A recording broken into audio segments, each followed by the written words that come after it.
عند رب العرش قد أخفاه عنا، والذكر نور للنفوس للأرواح جنة.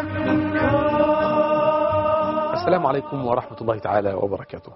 الحمد لله والصلاة والسلام على سيدنا رسول الله صلى الله عليه وآله وأصحابه وسلم أجمعين، وبعد.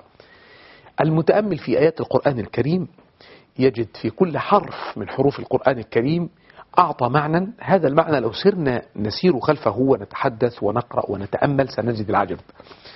من خلال هذه الآيات قال الله تبارك وتعالى في آية من آياته: وفي أنفسكم أفلا تبصرون. والحقيقة إذا أراد الإنسان أن يتفكر في نفسه وأن ينظر إلى هذه الذات البشرية، الذات البشرية هي ذات عجيبة كونها الله سبحانه وتعالى وركبها الله من عدة عناصر. من هذه العناصر الروح والنفس والعقل، ولكن سنتوقف قليلا عند العقل لنعرف ما هو العقل.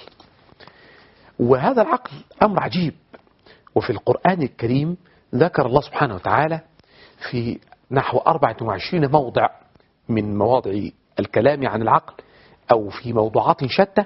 في ختام الآية يقول الله سبحانه وتعالى: أفلا تعقلون، أفلا تعقلون، أفلا تبصرون، أفلا تفكرون. أنت في إيه؟ أفلا تعقلون، أفلا يعقلون. هم إيه؟ مش بيفكروا، ما بيعقلوش أو ما بيفهموش. هم إيه؟ مش عارفين يعقلوا. وفي آية يقول الله سبحانه وتعالى: وما يعقلها إلا العالمون. فالعقل جزء ركبه الله في الإنسان، في هذه الذات البشرية، وميزت هذه الذات البشرية عن بقية المخلوقات.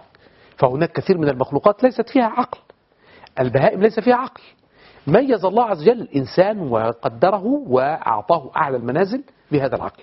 النهاردة عايزين نعرف مع بعض إيه قصة العقل وإيه خصائص العقل، ويا ترى العقل ده بيفكر إزاي، وفين الروافد أو الحاجات اللي هي بتخدم العقل وبتقف إلى جوار العقل. هذه قضية طويلة كبيرة جدا تكلم عنها العلماء في كثير في كتبهم وفي كتب كثيرة وأبحاث عديدة، لكني سأحاول أن أختصر معكم حديثنا عن العقل في هذه الحلقة، فتابعونا بارك الله فيكم. والذكر